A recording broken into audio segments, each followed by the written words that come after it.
계시록 3장 1절부터 6절의 말씀은 사대 교회에 주시는 말씀인데요.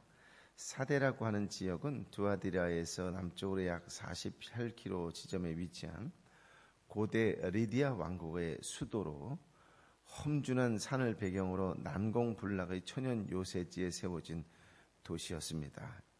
에게해 주변 무역과 교통의 요충지이자 군사적으로 중요한 기점이기도 했습니다. 일찍부터 양털 가공업과 염색업이 크게 발달했고 지역 최대의 금맥이 흐르는 금 생산지였고 인류 최초로 금화를 만들어낸 곳이라고 알려질 만큼 엄청나게 부유했던 곳입니다. 돈이 넘치고 난공불락의 요새에 살다 보니까 쾌락과 향락문화, 흥청망청하는 퇴폐적 분위기가 도시 전체에 가득했습니다. 이 도시에는 에베소의 아데미 신전과 맞먹는 거대한 시벨레 여신의 신전이 있던 우상 숭배가 극심했던 곳이기도 합니다.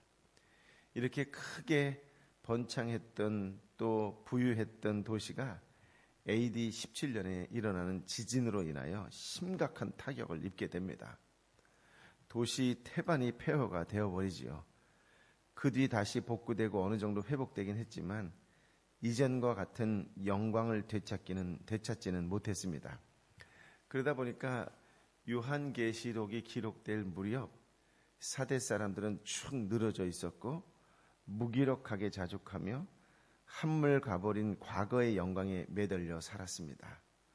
마치 몰락한 왕족처럼 실력은 없고 자존심만 남아버린 속빈 강정같이 되어버린 것이지요. 사대 교회도 그런 도시를 그대로 닮아 있었습니다. 1절 말씀을 다시 한번 읽어볼까요? 시작. 너는 사대 교회의 사자에게 이렇게 써라. 하나님의 7 영과 7 뼈를 가진 이가 이렇게 말씀하신다. 내가 너의 행위를 알고 있으니 너는 살아있다는 이름을 가지고 있으나 실은 죽어 있구나. 7 영은 성령님을 의미하지요.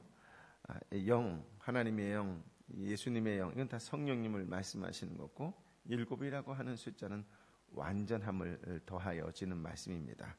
7 별은 7 교회의 영적 지도자를 의미합니다.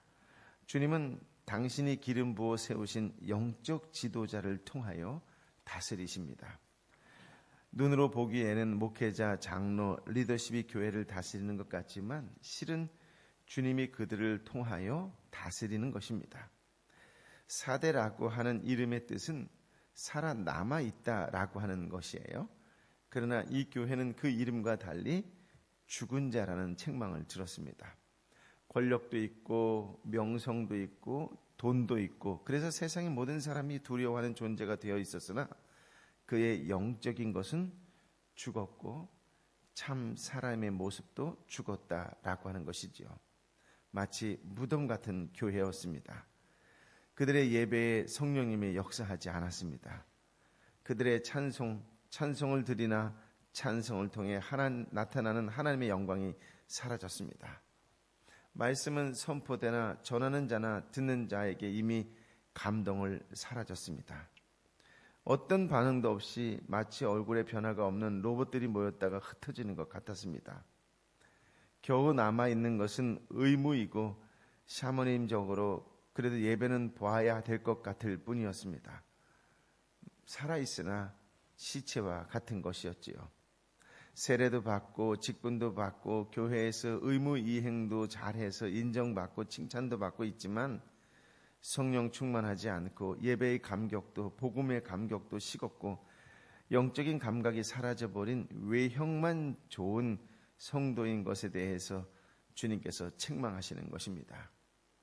예수님이 살아계실 때 바리새인과 서기관을 책망하시고 저주하신 것이 바로 사대 교회에게 말씀하신 것처럼 살았다 하나 그런 이름은 가졌으나 죽어있는 신앙인이었다라고 하는 것 때문이지요. 영성이 살아있어야 합니다. 예배의 감격이 살아있어야 돼요. 복음의 감격이 살아있어야 됩니다. 언제? 날마다 살아있어야 됩니다. 이것이 사라진 종교적 행위는 주님이 가장 싫어하시는 모습이에요.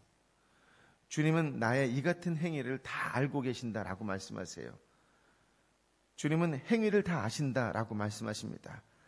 행위를 안다라고 하는 말은 겉으로 드러난 일뿐 아니라 그 뒤에 숨겨진 동기까지 다 아신다는 것이에요. 즉 주님은 우리의 속마음, 교회의 영적 본질을 꿰뚫어 보고 계신다라고 하는 것이에요. 얼마나 두렵고 떨리는 말일까요? 우리는 사람의 눈만 속이면 된다고 생각합니다. 하나님은 보이지 않는 영혼의 상태까지 꿰뚫어 보신다고 오늘 분명히 말씀하고 계세요. 우리가 진실하고 순수해야 하는 이유가 여기 있습니다. 여러분, 교회의 생명이 없어지고 능력이 나타나지 않으면 교회는 사라지게 되는 것이에요. 주님께서 이러한 교회의 표대를 다른 곳으로 옮기시겠다고 말씀하십니다.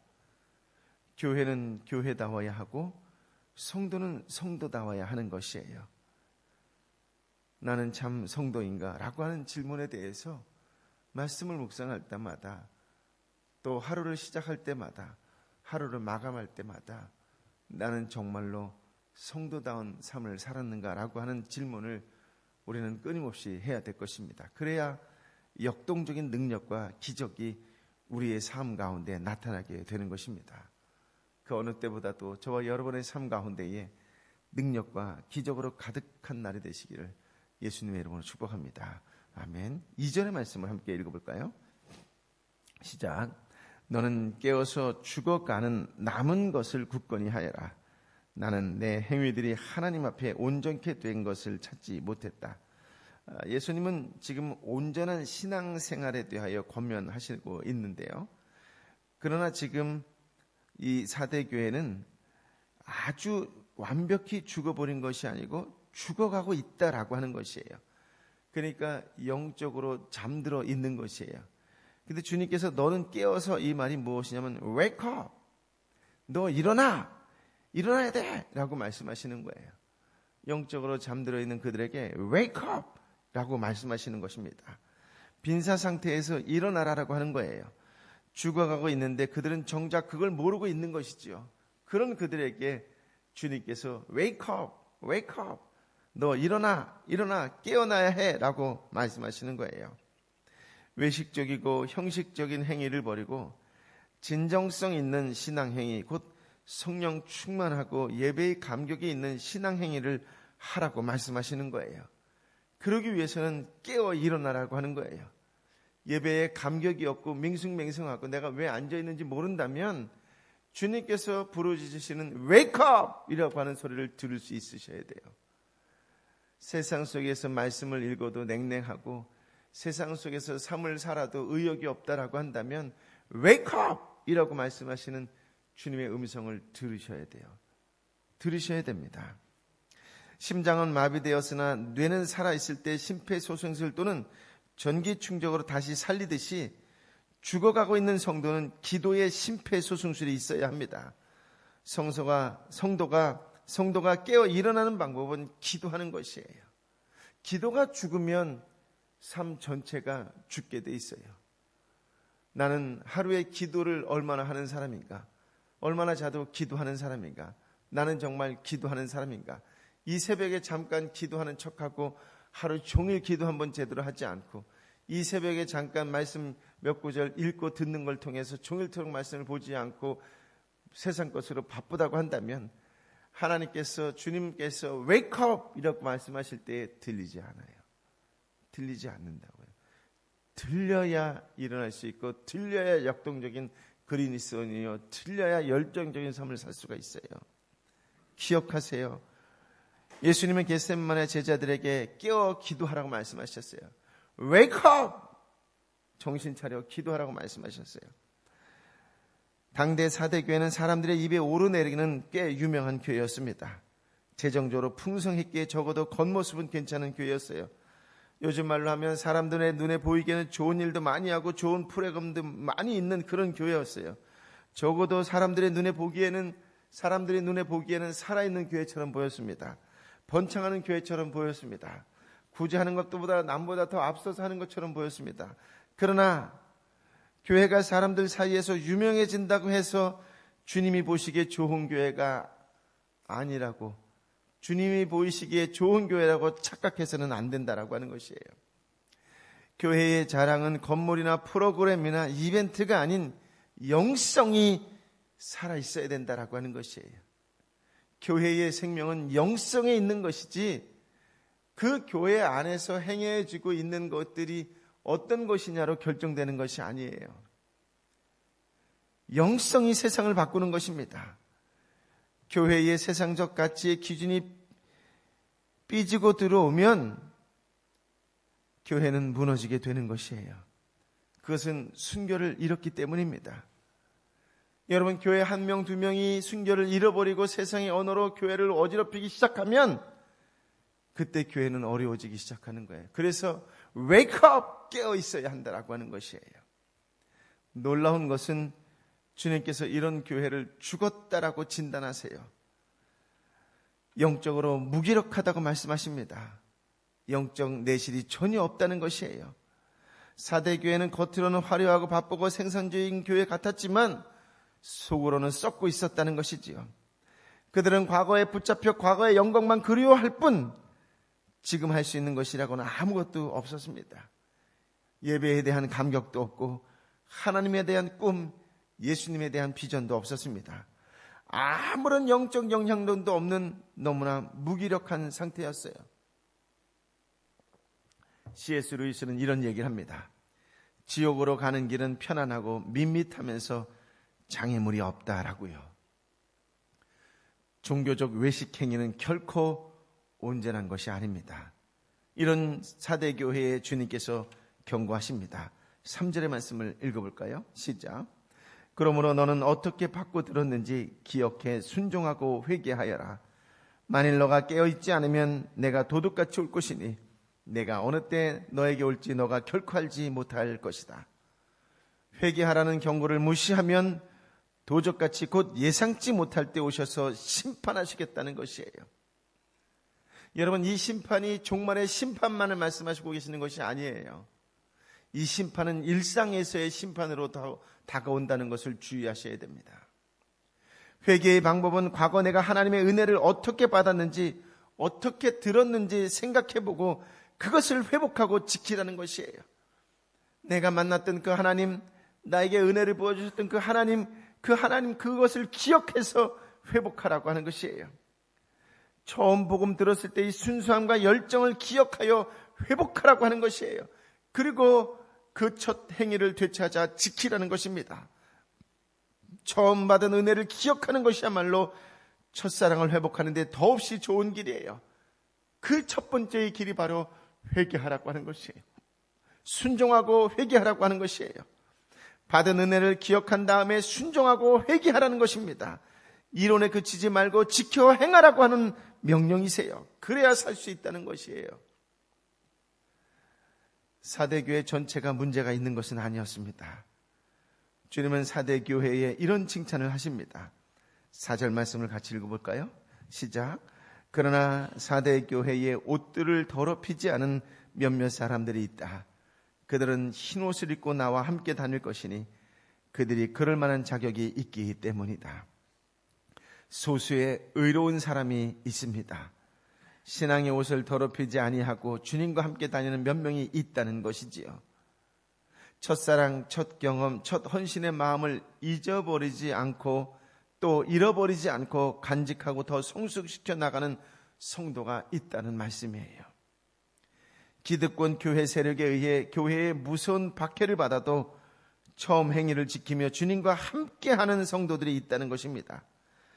세속 문화의 강력한 도전에도 신앙 순수성을 지키기 위해 세상에서 순교자적 신앙생활하는 성도들이 있다라고 하는 것이에요. 여러분, 여기서 가장 중요한 말씀이 무엇이냐면 그것은 함께 다닐 것이다라고 하는 예수님의 약속이에요.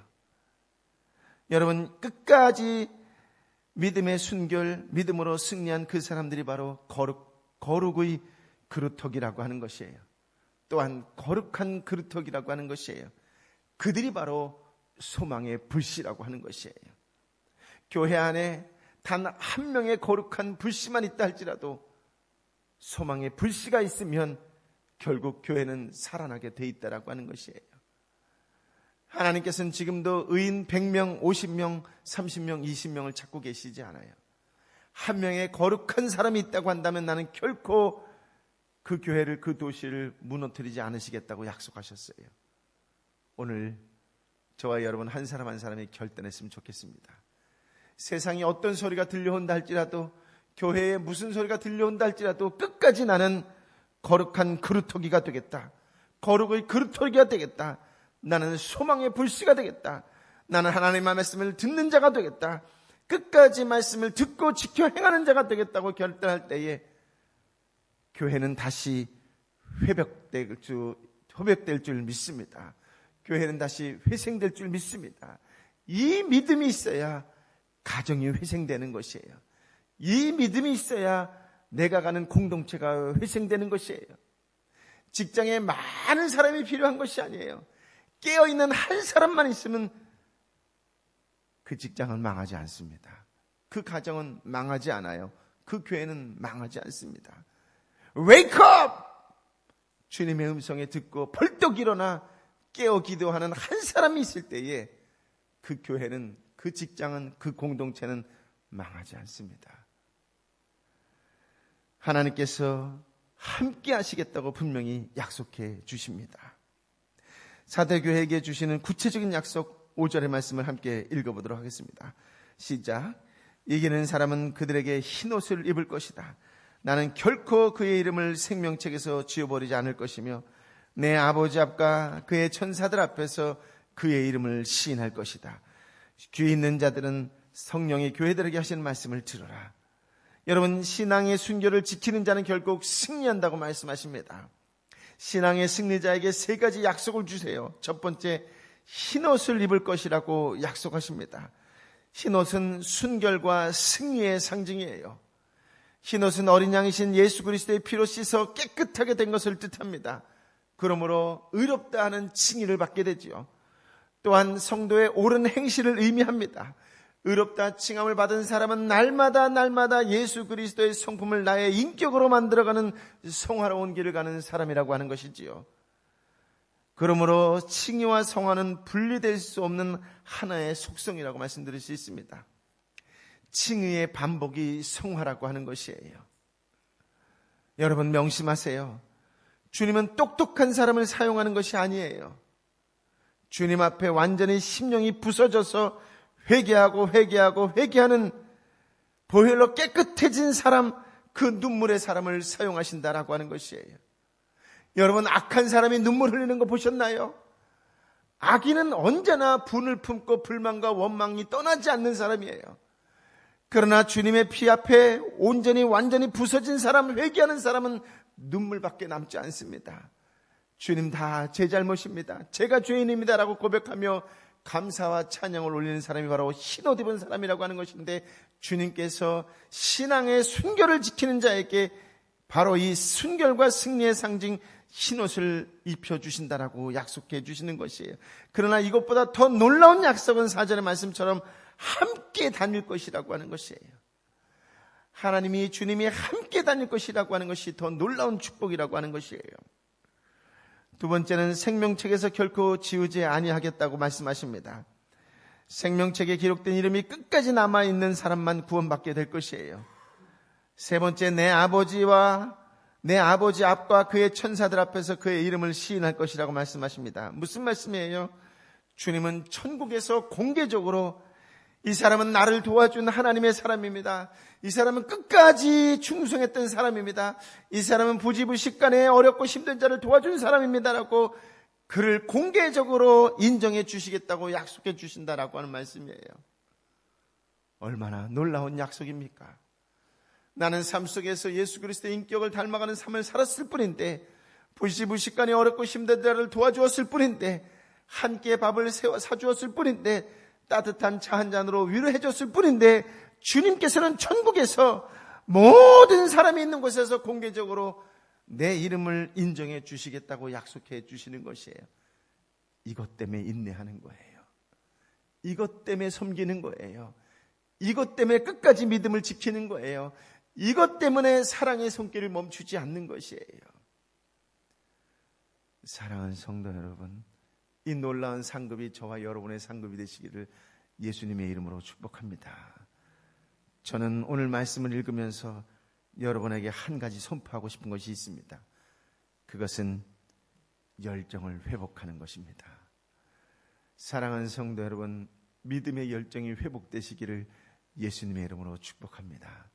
사랑의 열정이 회복되시기를 예수님의 이름으로 축복합니다. 섬김의 열정이 회복되시기를 예수님의 이름으로 축복합니다. 그러므로 어떠한 상황에서도 끝까지 인내로 살아가는 것을 통하여 열정이 식지 않는, 끊임없이 주님 한 분만이라도 충분하다고, 주님만 계시면 괜찮다고 주님의 이름을 선포하며 나아가는 열정적인 그리스도인의 한 사람, 그 열정이 회복되시기를 우리 주님 예수 그리스도의 이름으로 축복합니다. 아멘. 아버지 하나님, 신앙의 순결을 지키는 자, 그에게 놀랍고도 놀라운 생명의 약속을 허락하여 주셨는데, 주님, 혹시 나는 살아있다고 말하면서 내 입술은, 내 삶은 죽어있는 자가 아닌지 다시 한번 되돌아보는 생명의 말씀을 주시니 감사합니다. 아버지 하나님, 내가 죽어있는 자는 아닙니까? 내 입술을 통하여 말하고 있는 것들이 죽어있는 자와 별반 다름없는 그런 어리석은 자가 아닌지요? 하나님, 어떤 상황 관계 속에서도 나는 찬양하는 자입니까? 감사하는 자입니까? 나는 사랑하고 섬기고 나는 믿고 또한 끝까지 인내하는 그런 식지 않는 예수 그리스도의 열정을 품고 살아가는 믿음의 사람입니까? 주님, 신앙의 순결을 지키는 자 결국 승리한다고 말씀하셨으니 하나님, 승리하는 자가 되게 하여 주옵소서. 세상에서의 승리가 아니라 주님 안에서 말씀대로 승리하는 자, 곧 그 자가 세상에서 승리하는 자가 될 줄 믿습니다. 하나님은 똑똑한 사람, 하나님 분석을 잘하는 사람, 판단을 잘하는 사람, 분석을 잘하는 사람이 아니라 하나님은 주님 앞에 완전히 심령이 부서진 회개하는 눈물의 사람을 사용하신다고 말씀하셨사오니, 성령이여 이 시간 간절한 마음으로 빌고 원하오니 임하여 주옵소서. 오 예수 그리스도여, 보혈로 우리를 깨끗게 하여 주옵소서. 어떤 상황과 어떤 환경 속에서 예수에 관한 열정, 예수에 대한 열정이 식지 않는 그리스도인의 한 사람이 되게 하여 주옵소서. 오 주님, 내 삶의 열정이 다시 한번 일어나게 하여 주옵소서. 회복되게 하여 주옵소서. 오 예수여, 우리를 다시 한번 일으켜 세워 주옵소서. 웨이크업 할 때 주님 제가 여기 있습니다 하고 벌떡 일어나 주님께 찬양하며 나아가는 자, 기도하며 나아가는 자, 성령 충만한 자가 되게 하여 주시옵소서. 이제는 길이요 진리요 생명 되신 우리 주님 예수 그리스도의 은혜와 아버지 하나님의 크신 사랑과 성령 하나님의 위로 역사 교통 충만하심이, 주님 깨어 기도하겠습니다, 끝까지 기도하겠습니다라고 다시 한번 신앙의 열정이 회복되기를 간절히 기도하며 또 결단하고 결심하는 하나님의 사람들 한 사람 한 사람 머리 위에, 저들의 삶터와 일터 가운데에 지치고 쓰러지고 무기력한 가운데에 살아가는 내 사랑하는 이웃들 한 사람 한 사람 머리 가운데에 열방의 선교사님과 선교지 위에 이제부터 영원토록 함께하여 주옵기를 간절히 축원하옵나이다. 아멘.